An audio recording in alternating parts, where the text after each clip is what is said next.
சீரியலா இருந்தாலும் ஒரு நியாயம் வேணாமா அப்படின்னு சிறகடிக்க ஆசை ரசிகர்கள்லாம் கொந்தளிக்கிற அளவுக்கு நாடகத்தை கொண்டு போயிட்டு இருக்காங்க. அது எப்படி கிறிஷ் வந்து சேர்ற ஸ்கூல்லயே வந்து அண்ணாமலை சார் வேலைக்கு ஜாயின் பண்றாரு. அவரை வந்து சேர்த்திருக்கிற போர்டிங் ஸ்கூல்லயே மீனா வந்து பூ வந்து சப்ளை பண்ண போறாங்க. அவங்க இருக்கிற ஏரியாவிலேயே வந்து நம்ம முத்து வந்து கார்ல சவாரி போறாரு. இதையெல்லாம் பார்த்தா இன்சிடென்ட் மாதிரியே இல்லையே சார் அப்படின்னு தான் ஜனங்க எல்லாருமே கேட்டுட்டு இருக்காங்க. சரி வாங்க, எது நடந்தாலும் நம்ம சிறகடிக்க ஆசை சீரியல் பார்க்குறத நிறுத்த போகிறதில்ல. முத்து வந்து ஒரு வயசானவரை ஏற்றிக்கிட்டு காரில் வந்து சவாரி போயிட்டுருக்காரு. இப்போ கிரிஷ் வந்து ஒரு பையனை வந்து பென்சிலில் குத்துனதால உன் மேலே போலீஸில் கம்ப்ளைண்ட் கொடுத்துருக்கேன், அவங்க வருவாங்க சாயந்தரம் அப்படின்னு சொன்னதால அதையே நினச்சிக்கிட்டு கிரிஷ் வந்து பயந்துக்கிட்டு அங்கே கார்டனில் உட்காந்துருக்காரு. சரி இனிமேல் இங்கே இருந்தால் சரியாக வராது, நம்ம இங்கேருந்து கிளம்பிடணும் அப்படின்ட்டு கேட் திறந்திருக்கும், வெளியில் ஓடிடுறாரு. இப்போ செக்யூரிட்டி வந்து கிறிஷை திறந்துக்கிட்டே ஓடுறாரு. ஆனாலும் கிறிஷ் வந்து ரொம்ப வேகமாக போகிறாரு. அப்போ முத்து வந்து அவரோட டிக்கி ஓப்பன் பண்ணி லக்கேஜ் எடுத்து உள்ளே வச்சுட்டு இருக்கிற கேப்பில் அந்த காரில் போய் டிக்கியில் ஏறிடுறாரு. முத்துவும் வந்து கிறிஷ் இருக்கிறத பார்க்காம டிக்கியை க்ளோஸ் பண்ணிவிட்டு கார் எடுத்துகிட்டு போயிடுறாரு.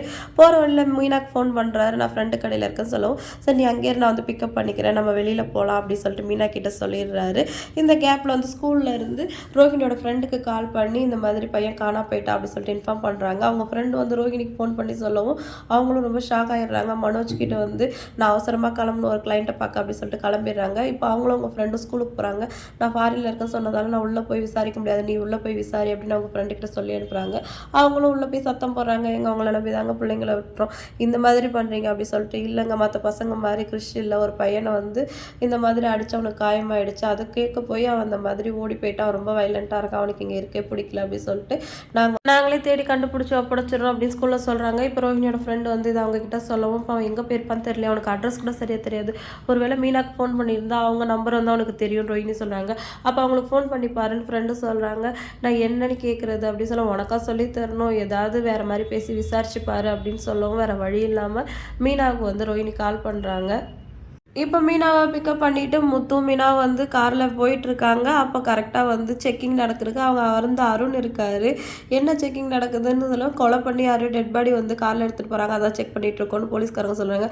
பார்த்தியா, கண்டிப்பாக அந்த கேஸில் ஏதாவது ஒரு இது போட்டு நம்மளை மாட்டி விடுவோம் அப்படின்னு சொல்லவும், ஏங்க அப்படி சொல்கிறீங்க அப்படின்னு கேட்க, அங்கே பாரு யார் நிற்கிறா அப்படின்னோடனே அருண் அங்கே நிற்கிறாரு. வேறு கான்ஸ்டபிள் வந்து டிக்கி ஓப்பன் பண்ண போகிறாரு. அருண் இருந்துக்கிட்டு வேணாம் செக் பண்ணாதீங்க அனுப்பிடுங்க அப்படின்னு சொல்கிறாங்க. என்ன மீன் ஆச்சரியமாக இருக்குது, வேறு ஏதாவது கேஸை போட்டு நம்மளை உள்ள தள்ளுவான்னு பார்த்தா வேணுமோ நம்மளை போட்டு சொல்கிறோம். ஆச்சரியமாக இருக்குது, நம்ம என்ன தப்பு பண்ணோம், காரை செக் பண்ணி தான் அனுப்பணும் சொல்லவும் அவரே பேசாமல் இருக்கார். நீங்கள் ஏதாவது பேசி பிரச்சனையை பெருசு பண்ணாதீங்க, வாங்க கிளம்பலாம் அப்படின்னு சொல்கிறாங்க. அங்கேருந்து 2 பேருமே கார் எடுத்துகிட்டு கிளம்பிடுறாங்க. வழியில் பரசு மாமா பார்க்குறாங்க, அவங்களையும் பார்த்து பேசிட்டு அவங்களையும் வீட்டில் ட்ராப் பண்ணுறாங்க.